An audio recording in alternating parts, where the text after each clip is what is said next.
Alors, hop, arcane. L'air était frais. Une fine brune stagnait à quelques centimètres du sol. Les ombres de l'aurore se dessinaient sur les façades tortueuses en pierre du tiers-lieu. Les ruelles pavées n'étaient pas bien larges dans ce quartier et la hauteur des édifices donnait l'impression d'être minuscule. Capuche relevée, Arcane avançait en souriant. Il était encore tôt, mais le temps était propice à l'exploration. Il sillonna les venelles où les commerçants montaient leurs stands et servaient déjà les premiers clients. C'était dimanche, jour de repos, mais aussi jour de marché. D'ici peu, les rues seraient envahies par une foule compacte et sa clameur se mêlerait aux cris des marchands. Le vieux Fnord était seul ce matin. Il sortait des caisses de fruits de sa carriole. Arcane profita qu'il ait le dos tourné pour subtiliser une pomme qu'il glissa à l'intérieur de sa veste. Faut ton cul, t'entends que je t'attrape? Arcane ne prit pas le temps de jeter un coup d'œil derrière lui. Il savait que l'interpellation lui était destinée. Le garçon se mit à courir. Les rues encore calmes lui laissaient une bonne avance sur le marchand. Il sauta au-dessus des caisses de fruits qui attendaient d'être mises en valeur. Le souffle court, Arcane tourna brièvement la tête. Au loin, la silhouette du vieux Fnord agitait les bras dans des gestes obscènes. La course s'arrêtait là. Le marchand ne prendrait pas le risque de laisser son étalage à la merci d'autres chapardeurs. Tout sourire, Arcane disparut dans les ruelles. Le gamin releva sa capuche qui avait légèrement glissé durant la course. Il reprit sa respiration, tandis qu'il approchait des remparts. Il se rendait souvent aux frontières de la ville, pourtant, à chaque fois, l'immensité des murs le surprenait. La limite lui apparaissait toujours plus infranchissable. Arcane bifurqua et longea le rempart comme s'il se rendait plus à l'est dans le tiers-lieu. Sa main glissait le long de la paroi en quête d'une fragilité. Mais le temps ne semblait pas avoir de prise sur les remparts. On murmurait que dehors, des créatures immenses et monstrueuses s'affrontaient sans répit. Elles tapissaient le sol d'un flot de sang continu. Impossible de survivre au milieu de ces combats hors normes. Seuls les murs construits par les anciens préservaient le peuple d'Eldora. Une rumeur courait qu'un jour, un Eldorien, bravant l'interdit, s'était soustrait à la vigilance des guerrières pour se glisser à l'extérieur. Les éclaireuses l'avaient retrouvé un jour plus tard. Il respirait. Mais l'extérieur avait aspiré son âme avant de le rendre à la ville. À plusieurs reprises, Arcane se détacha du rempart pour s'enfoncer dans les ruelles avant d'y revenir plus en amont. Il n'aurait pas été bon de rester trop longtemps près de la frontière. Il leva brièvement la tête vers la cime du mur. Il savait que bien au-dessus de lui, une guerrière arpentait les nuits de la cité pour surveiller l'horizon. À présent, le soleil avait chassé la brume matinale et éclairé Eldora. Il était temps de partir. Il soupira et s'enfonça dans le cœur du tiers-lieu. Toujours encapuchonné, il se faufila à travers la foule qui avait désormais envahi les rues. Le marché séduisait jusqu'aux habitants du pilier pour la diversité et la qualité de ses produits. Arcane baissa la tête pour éviter de croiser des regards. Il avançait sans se précipiter. Un attroupement inhabituel l'empêcha de poursuivre sa route. Un orateur, juché sur une estrade sommaire, haranguait la foule. Vous continuez de vous complaire dans votre ignorance. Le roi et son gouvernement vous mentent sans vergogne quant à la vraie nature de l'extérieur. Non, l'extérieur n'est pas un cauchemar perpétuel. Il représente une source sans limite de création et d'innovation qui vous sont refusées. Peuple d'Eldora, lève-toi. Arcane fit un pas en avant pour mieux entendre, quand un grondement le figea sur place. Un projectile fut lancé sur le contestataire tandis que la foule proférait insultes et menaces. Arcane recula et releva un peu plus sa capuche. Au moment où il se décida à faire demi-tour, un brusque mouvement de foule jeta l'opposant à bas de son estrade. Déjà 2 gardiens de la cité se frayaient un chemin vers le résistant. Une grimace déforma les traits d'Arcane. Il était plus que temps de déguerpir. Sans prêter attention aux sœurs du malheureux, il traversa l'attroupement. Un peu plus loin, son regard croisa celui d'une autre personne encapuchonnée. Il sourit à sa vue. Ses muscles se détendirent un peu. Il la rejoignit d'un pas preste, tandis qu'elle s'éloignait déjà, l'entraînant dans une ruelle adjacente. Elle ne se retourna pas, certaine qu'il la suivrait. Ils auraient dû se retrouver plus haut, mais Arcane se doutait que ne le voyant pas arriver, Sayla viendrait à sa rencontre. Ils sillonnaient les rues avec l'aisance des années, connaissant chaque recoin, chaque raccourci. Ils parviendraient vite à leur destination. Le tiers-lieu était devenu au fil des années leur meilleur terrain de jeu. Ils arrivèrent enfin au pied de leur repère. La porte d'entrée, peut-être prestigieuse dans un autre temps, était rongée par les souris. Les carreaux des fenêtres étaient fracassés et les volets pendaient tristement. Cet endroit lugubre, délabré et abandonné de tous, revêtait à leurs yeux la chaleur d'un foyer. Arcane poussa la porte avec précaution. La toiture endommagée laissait filtrer les rayons de lumière jusqu'au rez-de-chaussée. La première fois qu'Arcane avait franchi le seuil de la demeure, il avait ressenti une grande quiétude, comme si le lieu entrait en résonance avec son âme. Un écho. Prudents et attentifs au moindre craquement, les deux enfants escaladèrent les échelles en silence. À chaque palier, il fallait parcourir quelques mètres sur le plancher instable. Ils atteignirent les combles, les joues rougies par l'effort et l'excitation. Là, ils se faufilèrent avec agilité entre les cadavres de la charpente, jusqu'à s'installer sur une poutre délestée de ses tuiles. En silence, ils observèrent Eldora s'étendre en contrebas. Arcane avait toujours été fasciné de l'harmonie entre la cité et la montagne. La ville s'était développée et semblait ne former plus qu'un avec la roche. La topographie naturelle du site avait permis de définir les quartiers en fonction de leur importance. Le tiers-lieu se développait en contrebas, au plus proche de la frontière. Plus en amont, l'architecture sophistiquée du pilier abritait les classes hiérarchiquement plus importantes. Puis tout en haut, le château, qui accueillait en son sein la famille royale. Ce dernier niveau leur était inaccessible. Ils pouvaient néanmoins en contempler la splendeur depuis tout Eldora. Arcane jeta un coup d'œil à Sayla et constata qu'elle ne s'attardait pas sur les mêmes détails. Son regard dépassait les toits et contemplait l'horizon au-delà des remparts. Seule la cime des arbres, les plus grands, confirmait l'existence d'une forêt en contrebas d'Eldora. Une larme s'échappa subrepticement de l'œil de Sayla et s'écrasa contre ses poings serrés. Arcane passa un bras au-dessus de ses épaules. Ne pleure pas. Elle tira sur la manche de son manteau et en tamponna ses yeux d'un geste agacé. Arcane attrapa à l'intérieur de sa veste la jolie pomme rougeoyante. Un petit sourire fragile se dessina sur son visage tandis qu'elle acceptait le présent. Comment tu te l'es procuré? Je l'ai prise en passant ce matin sur le stand du vieux Fnord. Depuis qu'il est borgne, je le trouve beaucoup moins attentif. Profites-en, je ne lui donne pas plus d'une semaine pour s'habituer à son cache-œil. Peut-être. On verra bien. Il échangea un sourire complice avec sa sœur. Il la regarda savourer chaque bouchée de la pomme avant de lancer le trognon derrière elle. Celui-ci n'avait pas encore touché le sol que trois souris sortirent de l'ombre pour se disputer les restes. Le battement d'ailes d'un griffon attira l'attention d'Arcane. Le gardien en ronde était trop loin pour les repérer et ses muscles se détendirent. Tu crois qu'on arrivera à partir d'ici? Les mots avaient été chuchotés, mais il ne put s'empêcher de tourner la tête pour vérifier qu'ils étaient bien seuls. Sayla le fixait de ses yeux bleus, similaires aux siens. Arcane détourna le regard. J'espère, Sayla. Je l'espère. Elle posa la tête sur son épaule et n'insista pas. Son silence pesait plus lourd que les mots. Il déposa un baiser dans sa chevelure incandescente. Ne t'inquiète pas, Arcane. Je suis plus forte que tu ne le penses. Je sais. C'est moi qui vais nous sortir de là. Tout de suite, je crois déjà plus en la liberté. Un sourire commun se dessina sur leur visage. Assis en silence l'un à côté de l'autre, ils regardèrent le soleil disparaître derrière la montagne, tandis qu'en face, les deux lunes s'élevaient dans le ciel.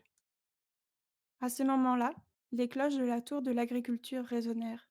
Dans un même soupir, les deux enfants se relevèrent et adressèrent leurs salutations au repère avant d'amorcer la descente. Ils ne devaient pas traîner. Sayla prit la tête et Arcane la suivit tandis que ses pensées essayaient de contourner les remparts pour s'échapper vers l'extérieur.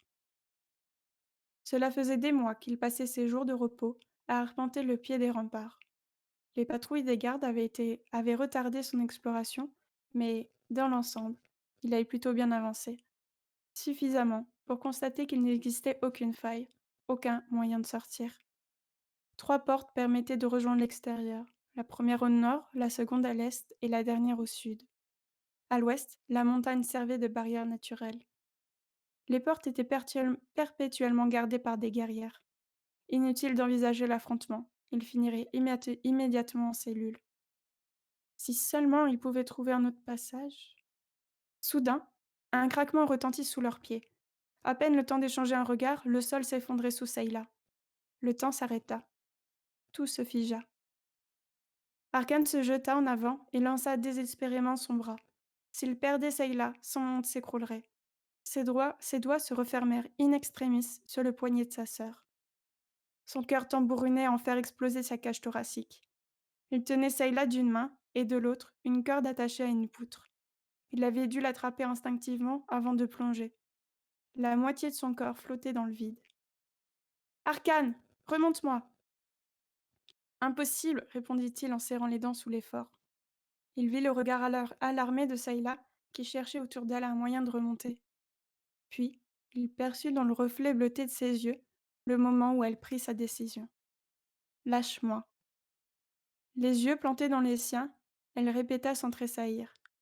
Lâche-moi. Fais-moi confiance. Il secoua la tête, incapable d'assimiler ce qu'elle lui demandait. Son corps tremblait. Le poids de sa sœur l'entraînait vers le vide. Il serra encore un peu plus les dents. Sayla, étrangement paisible, desserra sa main qui tenait le poignet d'Arcane. Sans son aide, l'énergie qu'il devait fournir était 2 fois plus importante. Fais-moi confiance. Quelques instants plus tard, ses forces le trahirent. Le corps de Sayla s'enfonça dans les ténèbres. Pourtant, Arcane distinguait très nettement son visage. Il vit l'effort déformer ses traits. Une bourrasque vive jaillit de nulle part, renversa Arcane. Avec précipitation, il regagna le bord pour découvrir une Sayla qui flottait dans les airs comme portée par le courant. À quelques mètres du sol, elle s'écroula dans un bruit sourd. Ignorant les larmes qui ruisselaient sur son visage, Arcane se précipita vers l'échelle. Il n'avait jamais descendu les étages aussi vite. Sayla était toujours recroquevillée sur elle-même lorsqu'il s'agenouilla à ses côtés. Elle respirait. Doucement, mais elle respirait. Sans un mot, il l'attira dans ses bras et la serra de toutes ses forces.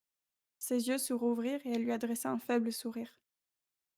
Les cloches retentirent une nouvelle fois. Le couvre-feu. Il risquait de graves ennuis. Arcane passa un bras sous les jambes de sa sœur et un autre sous ses épaules. La serrant toujours contre lui, il s'aventura dans les ruelles d'Eldora. Son ventre se contracta en voyant les 2 lunes de plus en plus hautes dans le ciel. Il était bien trop tard. La lourde porte en bois sculpté des âmes oubliées était fermée. Il inspira profondément et frappa contre le chêne. Le temps d'un battement de cœur. La porte s'entrebâilla et laissa apparaître la tête d'Alia, la plus douce des Sémètes. Malgré l'urgence de la situation, Arcane ne put s'empêcher de la contempler. Les Sémètes tiraient leurs traits de leur lointaine cousine les lionnes. Le nez aplati, la mâchoire carrée, les yeux ovales aux prunelles dorées, sans oublier leurs oreilles arrondies qui pointaient de leur chevelure ocre épaisse. Les Sémètes étaient naturellement belles, mais Arcane trouvait Alia à part. Son regard, d'abord soulagé, se déforma en voyant Sayla dans les bras de son frère. Ce n'est rien, elle s'est foulée la cheville. Alia le fixa, perplexe, mais n'avait pas le temps de le questionner. Entrez vite, et pas un bruit. Voilà pour ce premier chapitre de mon roman Eldora. J'espère que la lecture vous a plu et que cette entrée en matière vous a intéressé et peut-être euh, questionné sur la suite. Donc voilà. Du coup, on finit. C'est bon, on n'est pas en retard. Donc si jamais vous avez des questions, n'hésitez pas à me les poser.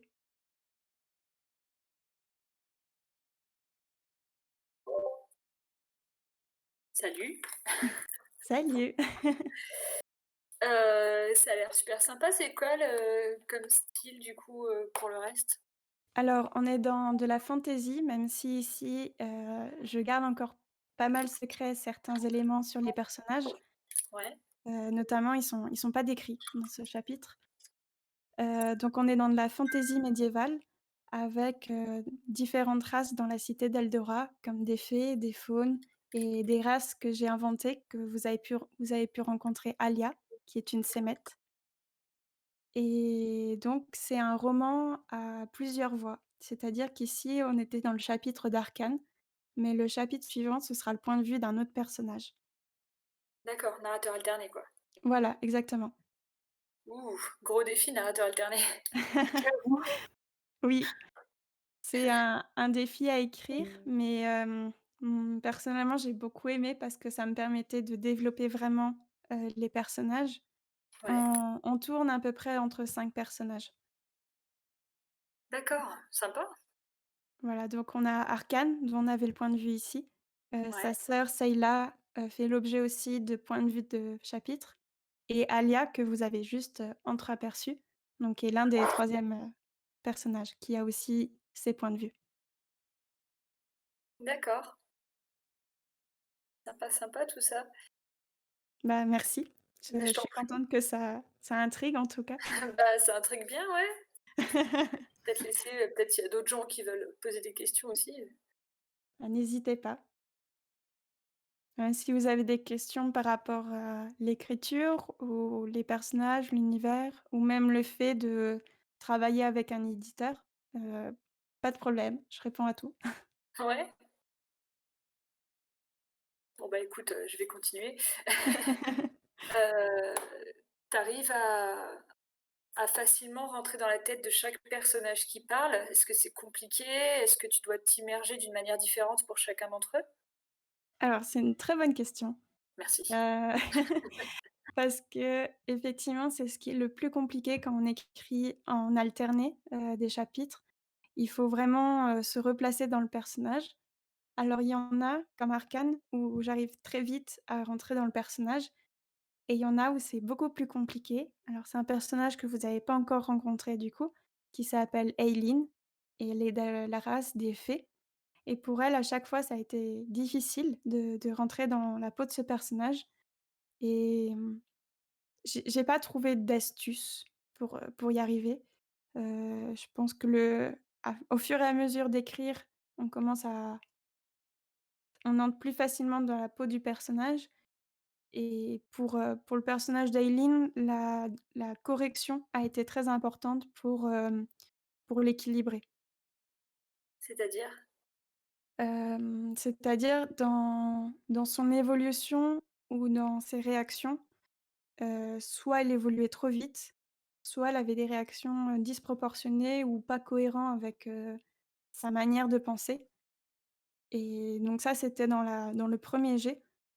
Et quand j'ai fait, moi, avant d'envoyer en maison d'édition, le travail de correction en bêta lecture, heu, je me suis concentrée sur ce personnage pour le rééquilibrer. D'accord. Mais du coup, tu ne fais pas de fiche personnage pour, chacun d'entre eux? Alors, j'ai un profil d'auteur jardinier, c'est-à-dire je lançais des graines et je voyais ce qui se passait.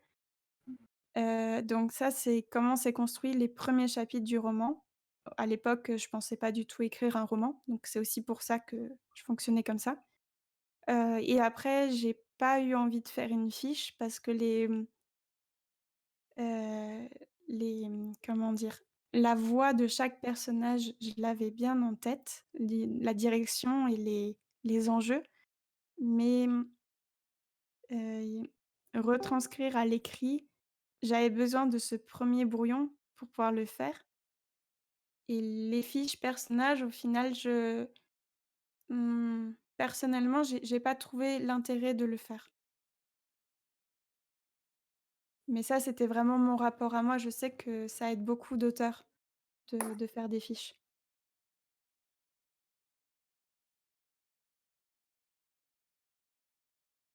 Après Moi, je sais personnellement, je sais que ça j'avais fait des fiches pour chaque perso, même les secondaires, même les tertiaires et tout ça. ouais, Mais, moi, je pense que chacun sa manière de faire, quoi. Si toi, ça t'embrouille de faire des fiches ou si tu te sens mieux en les faisant pas, du ouais, moment que ça reste cohérent à la fin, en fait, ce qui compte, c'est que tu le fasses comme toi tu le ressens, quoi. oui, je pense.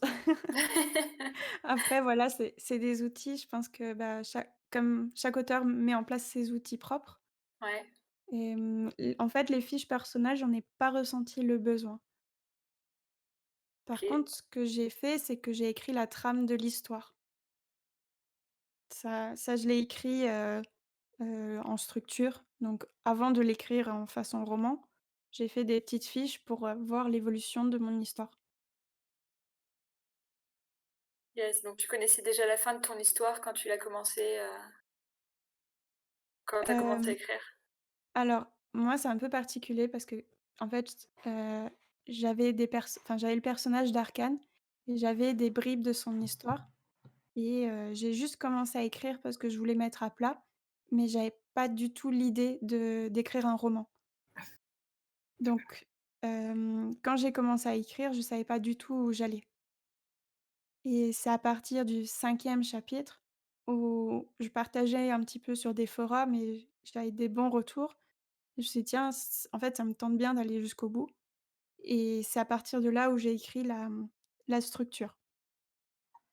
Donc j'avais pas la fin tout à fait de mon histoire en commençant à écrire, mais une fois que c'était lancé, là, je me suis posée pour le faire. D'accord. Heu, Et c'est un roman en 2 parties. Donc là, c'est le premier tome qui va sortir cette année et le deuxième est en cours d'écriture.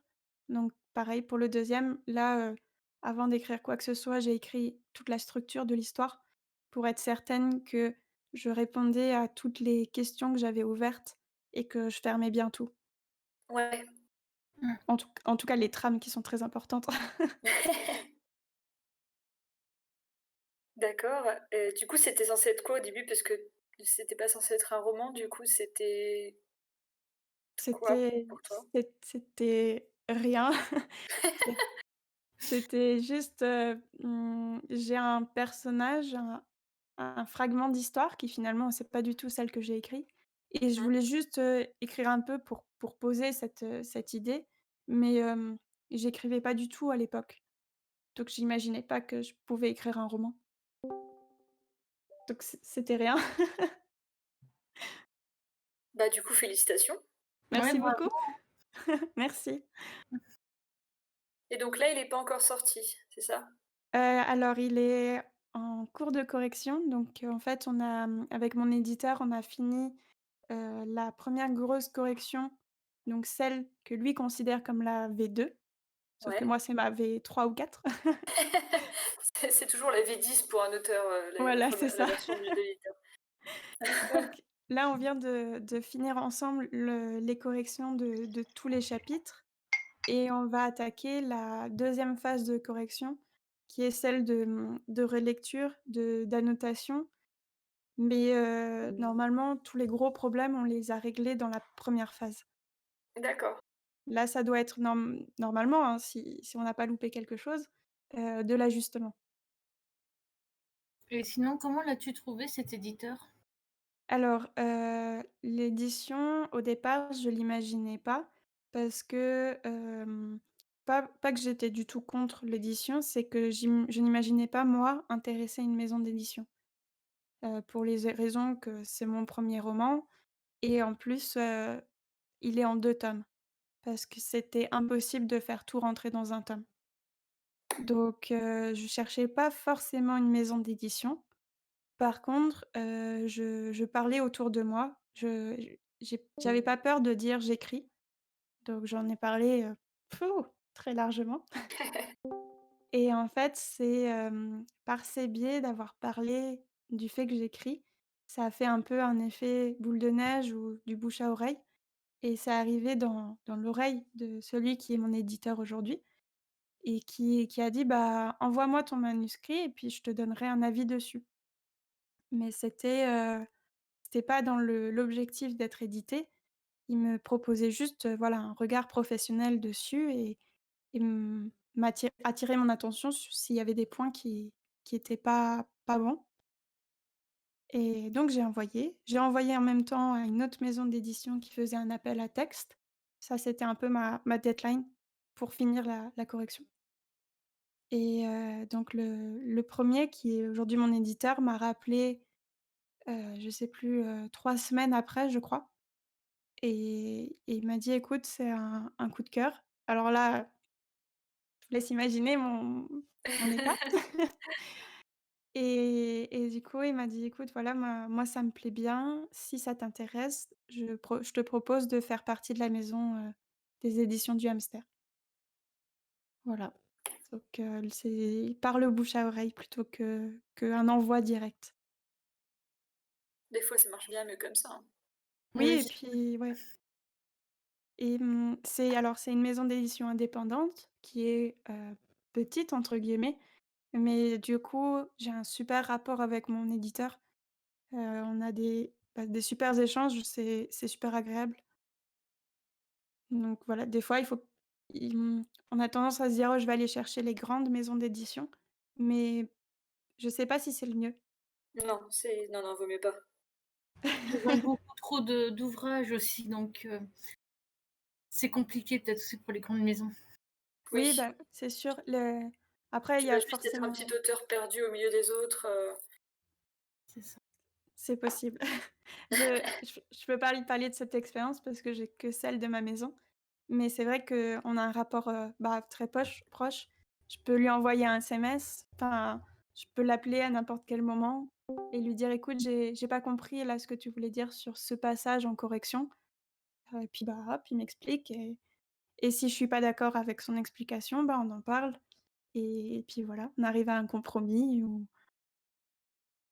Mais c'est tu avais ça. envoyé tout ton manuscrit ou juste quelques chapitres? Non, j'avais envoyé le manuscrit complet avec un synopsis. Le synopsis, ça résume, ton livre en une page et en fait, c'est très dur à écrire parce que tu enlèves tout sentiment, tu peux pas développer tes personnages et tu dis tout ce qui se passe jusqu'à la fin. D'accord. Mais je sais que alors mon éditeur a une façon, je crois, un peu particulière par rapport à d'autres maisons. Lui, il lit, les premiers chapitres et s'il accroche et ben, il y va. Et ce qui fait que quand il corrige, le manuscrit, il a à la fois l'œil de l'éditeur, mais en même temps celui du lecteur. Ce qui permet pour lui de se rendre compte s'il a envie de continuer dans l'histoire ou s'il est en train de s'ennuyer. Pratique. Voilà. ouais. Après je crois que c'est une façon un peu particulière de faire, mais moi j'ai trouvé que c'était intéressant. Et j'étais aussi rassurée quand il me disait: «Eh ben, je m'ennuie toujours pas». Ah bah écoute, Ah ça, tant c'est bien mieux, ça. tant mieux parce que sinon on aurait un problème. Il faut qu'on reprenne.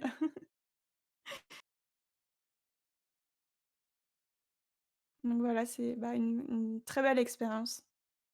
C'est le plus important aussi, hein. Tu profites de ton expérience comme ça, qui ne Ouais, fait que commencer en plus du coup. oui, oui, c'est ça qui est peut-être le plus fou, c'est que j'ai l'impression d'avoir déjà vécu énormément avec ce livre et il est pas encore dans les mains des lecteurs. Tu sais pour quand est prévue la sortie du coup? Alors, cette année, tout est compliqué avec le covid. Ah bon? Oui, c'est très compliqué. Mais, donc la programmation normale, heu, sans retour covid, elle est prévue pour le 7 novembre. Ah bah ça va, c'est dans pas très longtemps. Oui, non, c'est dans pas longtemps du tout. Donc, ça fait quelques semaines que je suis à fond, tout mon temps libre passe sur les corrections et l'envoi à l'impression est prévu pour début octobre. Cool. Oui, oui, oui, j'ai hâte. Ah bah oui, tu m'étonnes. Tu vas voir quand tu vas le recevoir, tu vas être comme une folle aussi, hein. Ah ouais, ouais, je veux bien le croire. Je Ouais. pense que ça va être fou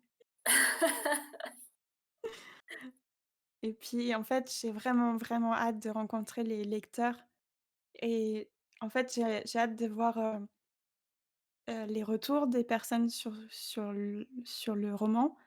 Et voir les hypothèses, les personnages qu'ils ont préférés ou détestés et en fait, j'ai envie de le voir vivre et j'ai vraiment trop hâte. Voilà, donc Bah, bientôt. c'est bien. Ouais. On pourra se le procurer où ton roman?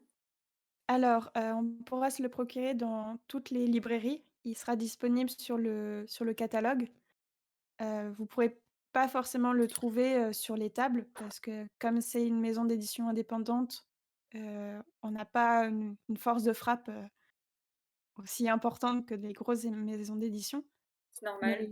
Mais Mmh. par contre, en fait, vous pouvez demander à votre libraire et de le commander et puis, bah, après il y a juste le délai d'attente de la livraison et OK. sinon après, sur le site directement de mon éditeur, donc il y a une vente en ligne, voilà. Après ça, c'est en fonction de vos préférences, ou à moi directement aussi, C'est vous ce que pouvez j'allais passer te par, demander, on peut te le commander à toi directement pour l'avoir ouais, dédicacé? oui exactement, c'est du coup, moi j'aurai mes ouvrages et donc avec, grand plaisir. Alors tu peux me redonner ton nom? Je le note comme ça, Alors mon nom d'auteur c'est, Floriane Caffard. bah, c'est Donc oui, bah, oui, c'est toi qui ouais, parles sur la conf, ouais. oui, avec le petit Logique. avatar bleu Yes. et après vous pouvez me suivre sur, mes réseaux, alors sur Instagram, c'est Floriane Caffard, donc Ouais, ça c'est mon compte, auteur et après sur Facebook ou même Instagram, j'ai un compte illustration qui est, Floral, donc avec un W. d'accord. Ah, C'est toi qui mais fais tes illus aussi? Pardon, j'ai pas entendu? est-ce qu'il serait illustré ton roman ou pas du tout? Alors, il sera pas illustré parce que, j'ai pas assez de temps. Je j'ai illustré la couverture qui m'a demandé, beaucoup, beaucoup de travail, donc mais à l'intérieur du roman, il y aura pas d'illustration, supplémentaire parce que j'y arrive pas, c'est trop là. Je me concentre plus sur le texte que les illustrations. C'est déjà bien la couverture de toute façon, l'illustration à l'intérieur, c'est pas nécessaire, enfin je pense. C'est sûr que ça fait un bonus, c'est chouette, mais j'arrivais plus. Il n'y a pas de souci, hein. Peut-être une prochaine édition, mais là, pouf, c'est trop loin. On va déjà se concentrer sur le tome 2 une fois que le un sera sorti. Donc il y a Steffi Wolf qui dit en écrit: «Bravo pour la couverture. Je sais en plus que c'était un gros défi». Alors merci beaucoup et effectivement, c'était un énorme défi. Je l'ai, j'ai passé, sans compter les esquisses préparatoires et les recherches, j'ai passé 10 jours à temps complet dessus. Ah oui, quand même. Ou quand même. Ouais. Et ça, c'est pour la version donc je l'ai fait à l'aquarelle sur un format un peu plus grand qu'un A3, enfin, ouais, un bon gros A3. Donc ça, c'est 10 jours, d'aquarelle et ensuite j'ai travaillé avec une graphiste, pour le passer en version numérique et pour recomposer et retravailler un petit peu, voilà, l'illustration. Donc voilà, 10 jours, c'est juste le temps sur la version finale de l'illustration à l'aquarelle. Bon travail bien minutieux, quoi. Oui,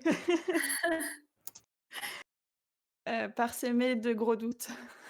C'est normal. C'est très compliqué de faire sa propre couverture, c'est beaucoup de doutes. Mais c'était une Et belle expérience. bah, félicitations aussi pour ça, parce qu'effectivement, moi, je connais beaucoup d'illustrateurs qui veulent écrire des livres et qui ne veulent pas faire leur propre couverture. Oui, au départ, je voulais pas la faire, hein. Mmh. Parce que je savais, l'exigence que j'attends de moi-même. C'est la couverture de mon roman, donc c'est beaucoup d'investissement personnel déjà dans l'écrit et je voulais que la couverture me plaise, tout le temps et c'est très dur de faire quelque chose qui nous plaît à nous tout le temps. Ah oui, Mais ça va, je suis très contente, donc c'est un soulagement. Après bon, bah, elle plaît ou elle plaît pas, ça, on verra. on verra le 7 novembre. Voilà, exactement. Tu me rappelles le nom de ton livre juste vite fait? Parce que là, je Alors c'est Eldora, je vais l'écrire dans la salle de conférence, hop, Eldora.